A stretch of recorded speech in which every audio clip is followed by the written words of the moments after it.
Hello అండి, మీరు ఎలా ఉన్నారు? మేమైతే సూపర్ గా ఉన్నామండి.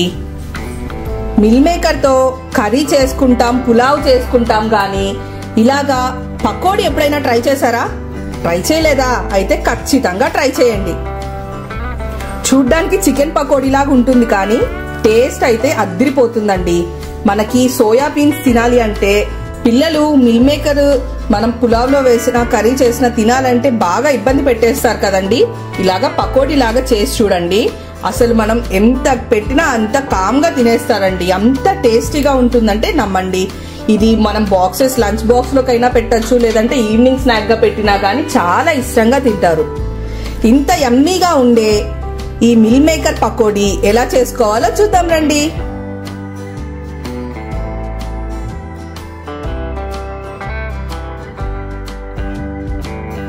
మిల్ మేకర్ పకోడీకి ఇలాగా మీడియం సైజ్ మిల్ మేకర్స్ ఒక కప్ తీసుకుందామండి. ఇప్పుడు ఇందులో బాగా వేడిగా మసిలిన వాటర్ పోసి కొంచెంసేపు సోక్ చేద్దాం.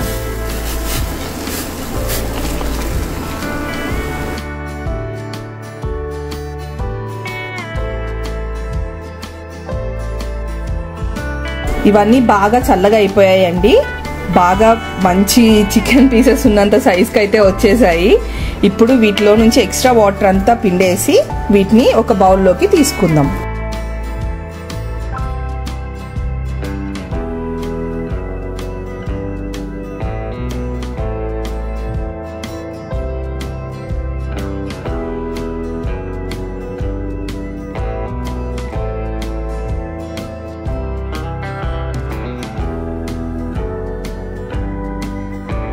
మిల్ మేకర్ అంతా బాగా స్క్వీజ్ చేసి పెట్టుకున్నాం కదండి. ఇప్పుడు ఇందులో బాగా సన్నగా తరుక్కున్న ఆనియన్స్, అలాగే 3 పచ్చిమిరపకాయలను ఇలా చీల్చి వేసుకుందాము. అలాగే ఒక కరివేపాకు రెబ్బ కూడా వేసుకుందాము. ఇప్పుడు బియ్యం పిండి 2 టేబుల్ స్పూన్లు, శనగపిండి 2 టేబుల్ స్పూన్లు, అలాగే కార్న్ ఫ్లోర్ 2 టేబుల్ స్పూన్లు వేసుకుందాం. రుచికి సరిపడే సాల్ట్, 1 టేబుల్ స్పూన్ కారం,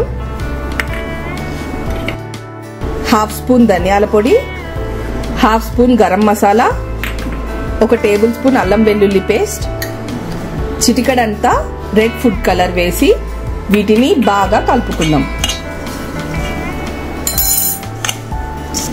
ఇలా బాగా స్క్వీజ్ చేసుకుంటూ కలుపుకోవడం వల్ల మిల్ మేకర్ కి పిండంతా బాగా పడుతుందండి. మళ్ళీ మనం ఎక్స్ట్రా వాటర్ వేసుకోవాల్సిన అవసరం ఉండదు.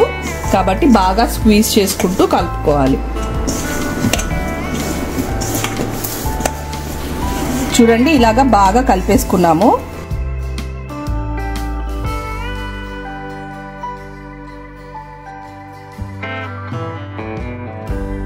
ఇప్పుడు డీప్ ఫ్రైకి ఒక కడాయి పెట్టుకొని అందులో ఆయిల్ పోసుకుందాం. ఆయిల్ బాగా వేడైంది కదండి. ఇప్పుడు ఒక్కొక్క మిల్ మేకర్ తీసి ఇలా వేసి బాగా డీప్ ఫ్రై చేసుకుందాం.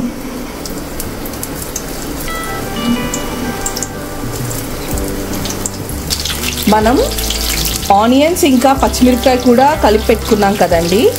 అవి కూడా మిల్ మేకర్తో కలిపి వేసామనుకోండి, ఆనియన్స్ త్వరగా వేగిపోతాయి కదా. అందుకని వీటిని సపరేట్గా, వాటిని సపరేట్గా వేసి వేపుకుందాం.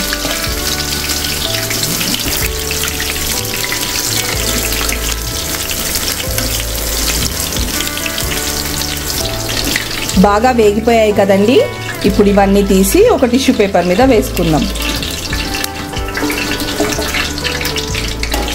ఇప్పుడు నెక్స్ట్ వాయి వేసి అవి కూడా ఇలాగే వేపుకుందాం. లాస్ట్ బ్యాచ్ కూడా బాగా వేపేసుకున్నాం కదండి. ఇప్పుడు చివరిగా మనం ముందుగా కలిపి పెట్టుకున్న ఆనియన్స్ ఇంకా పచ్చిమిరపకాయలను కూడా వేసి బాగా ఫ్రై చేసుకుందాం. అంతేనండి, ఎంతో యమ్మీగా ఉండే మిల్ మేకర్ పకోడీ తయారైపోయింది. టేస్ట్ అయితే అదిరిపోయింది అనుకోండి. ఇంచుమించు మన మటన్ పీసెస్ లాగా ఉన్నాయండి. లోపలైతే అంత బాగా ఫ్రై అయిపోయాయి అండ్ అంత టేస్టీగా కూడా ఉన్నాయి. మీరు కూడా ఈ మిల్ మేకర్ పకోడీ ఖచ్చితంగా తయారు చేసుకొని మీకు ఎలా అనిపించిందో నాకు కామెంట్స్ లో చెప్పండి.